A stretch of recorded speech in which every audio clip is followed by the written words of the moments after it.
Hey everybody, No Gas Nico here. Don't forget to subscribe to my channel, and if you want, click that notification bell so you can be notified of all my future videos. I want to talk about the four major types of vehicles. Internal combustion, which is also considered ICE. Battery electric, which is BEV or EV. Hybrid, which could be a plug-in or regular hybrid, or you can also have an EV with a range extender. And there is a difference between a hybrid and a range extender, and I want to take this time to tell you what's the difference and what you can expect from each type. So first, let's talk about the internal combustion engine. These have been around for over a century. Most everybody has had an internal combustion engine, or as people in the EV world like to call them, ICE vehicles. ICE is an acronym for internal combustion engine. So they're basically your 3, 4, 6, 8 cylinder, 10 cylinder, 12 cylinder, depending if you're getting into the high exotic cars, high end cars.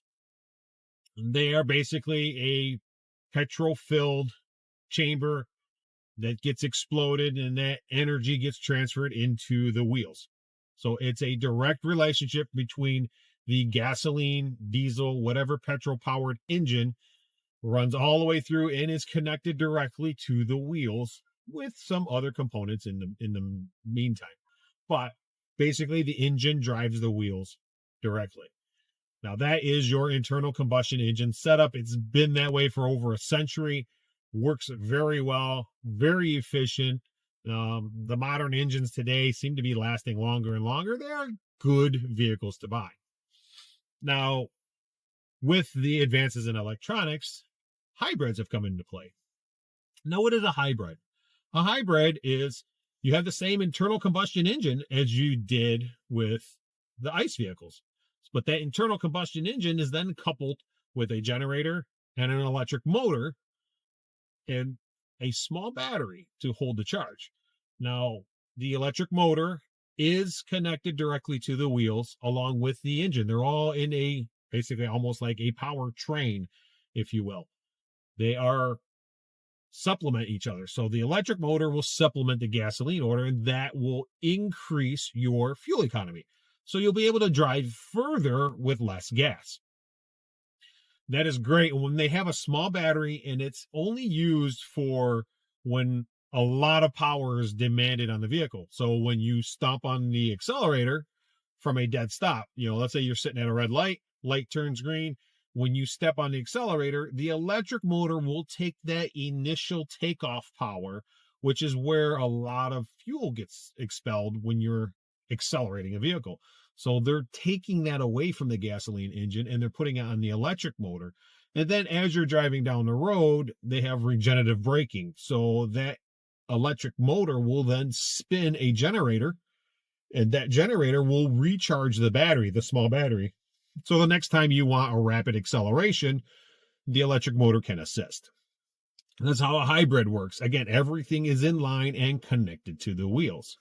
Now you can have a plug-in hybrid. Everything's the same. The only difference is it has a larger battery. Now that larger battery can be charged from an external power source, and you plug in a cord to charge the vehicle. Now, when that charges up, the vehicle can run on different modes. It can be hybrid mode where it's gas and electric. It can be run all electric until the battery is depleted down to a certain level. You can hold the state of charge in some vehicles and then drive it on gasoline only. Different modes. Every manufacturer has their own little niche on that, so you don't have to worry about each vehicle will be different. I'm not going to go into all the different type of vehicle, but that's the things that you can do with a plug-in hybrid. So that covers the hybrids. Now, another thing we have now is the full electric vehicles. Now, we all know Tesla is the main electric vehicle everybody knows about, but there's many auto manufacturers. Everybody has them. Ford, Chevy, BMW, Volkswagen. There's so many different models, and I know I've left off a bunch, but there are a bunch that are producing electric vehicles, and they're fully electric. There is no gasoline, petrol engine that will power the wheels. You have a very large battery, and that is connected to a electric motor and a gearbox, and it drives the car. And that's what's connected to the tires. It's a very efficient way of driving. There are plus and minus. I'm not going to go into the advantages and disadvantages, but you basically have an electric motor connected to a battery connected to your wheels. That's a battery electric vehicle, or BEV. A lot of people refer to them as just EVs, as electric vehicles. They're the same thing. So if you hear somebody say BEV or EV, it's the same thing.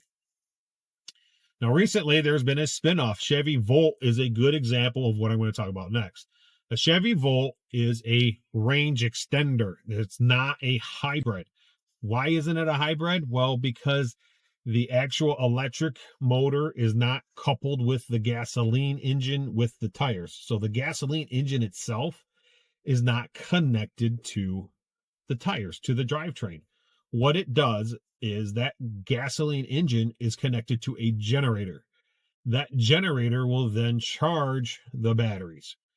The batteries will then run the electric motor that runs the car. So it's still running on electric power, but you have an onboard generator that's producing that power. So yes, you are burning gas. So it's not a full electric because you do have a petrol engine, but the engine's not connected to the drivetrain. That's the difference between a hybrid and a range extender. All right, so each type has its advantages and disadvantages.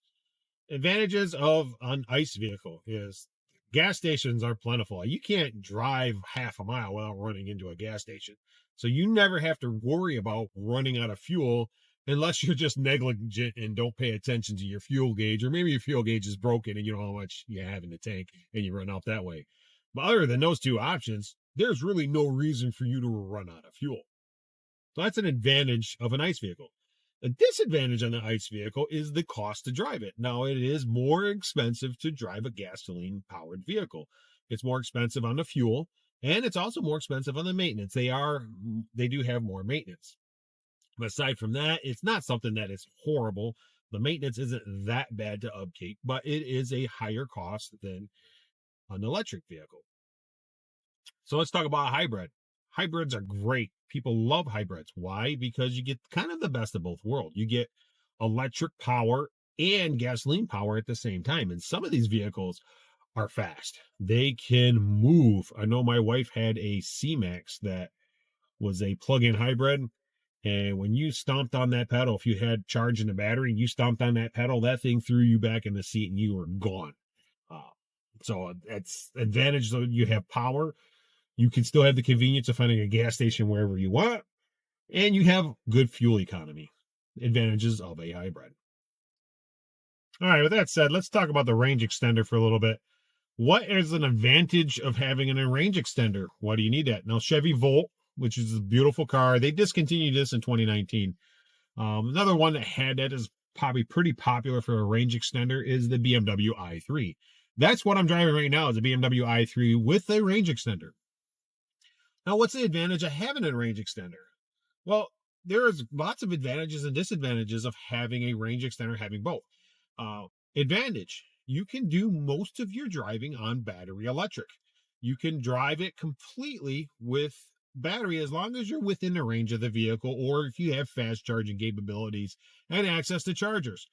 Now, that's where another advantage comes in. What if you're taking a road trip in a desolate area that doesn't have modern fast chargers available? What can you do?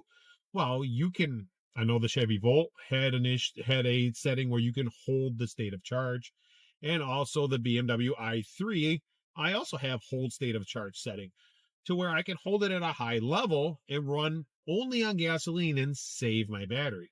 I can also run the battery out and continue to drive on gasoline only. This provides a huge advantage because you can always find a gas filling station, or you can't always find a battery charging station, where, of course, yeah, they're adding more chargers and they're going to become more readily available, but right now the infrastructure is still growing. So you might run into areas where you don't have enough range to get to where you got to go, where the range extender comes in clutch to where you could just continue driving on gasoline power and not have to worry about it. So That's what is a huge advantage to range extenders. Now, they're being phased out.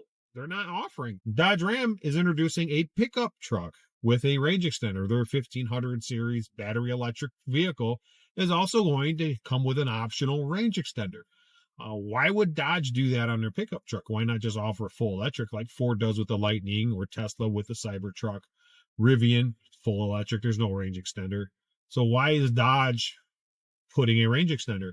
Probably because Dodge is paying attention to where people's biggest complaint about these battery electric trucks is hauling range. We've all seen the reports that the F-150 Lightning will only do about 100 miles hauling a heavy load. And you'll have to stop every 100 miles to recharge it. And it might take 20, 30 minutes to charge it back full.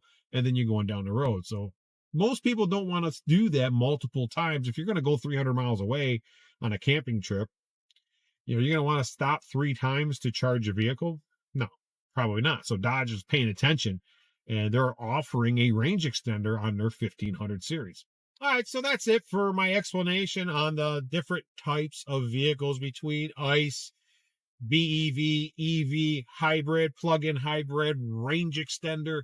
All of these have been explained to you. Hopefully it was informational to you. If you're looking to get into an EV or some type of hybrid battery electric, maybe this will answer a lot of your questions on how they work and maybe what will be the best fit for you. As always, if you have any questions, drop them in the comments. I will answer any and all questions.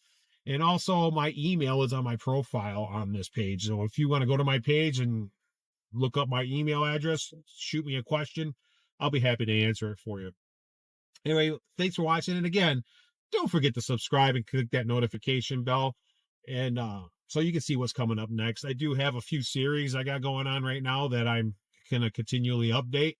And other things that I'm going to have, projects, whatnot, and reviews. I'm going to keep doing a review on my BMW i3 and show all the little quirks of this car and the good and the bad with it. All right, thanks for watching. God bless, and have a great day.